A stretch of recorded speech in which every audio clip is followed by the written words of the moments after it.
Ya, pemirsa, kondisi ekonomi yang masih bergejolak berdampak pada dunia usaha dan tenaga kerja. Di Sumatera Selatan, Dinas Tenaga Kerja dan Transmigrasi Provinsi Sumatera Selatan mencatat 97 kasus perselisihan hubungan industrial yang melibatkan ratusan pekerja sepanjang tahun 2026.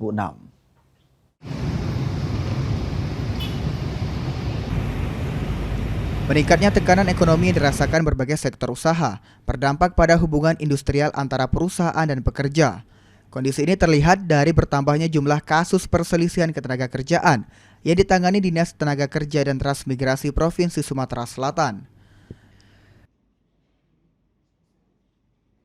Kepala Bidang Hubungan Industrial di Snaker Trans Sumsel, Eki Zakia, mengungkapkan hingga saat ini jumlah kasus perselisihan hubungan industrial yang masuk dan ditangani di Snaker Trans Provinsi Sumatera Selatan bersama di Snaker Trans Kabupaten dan Kota mencapai 97 kasus. Dari jumlah tersebut, sebanyak 209 tenaga kerja tercatat terdampak akibat berbagai persoalan hubungan industrial yang terjadi antara pekerja dan perusahaan.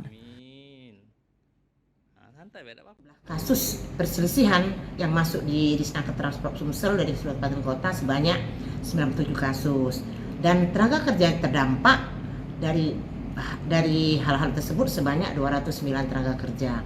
Dan untuk perusahaan yang tutup sampai saat ini kami belum terinformasi perusahaan apa saja yang sudah tutup di Provinsi Sumatera Selatan.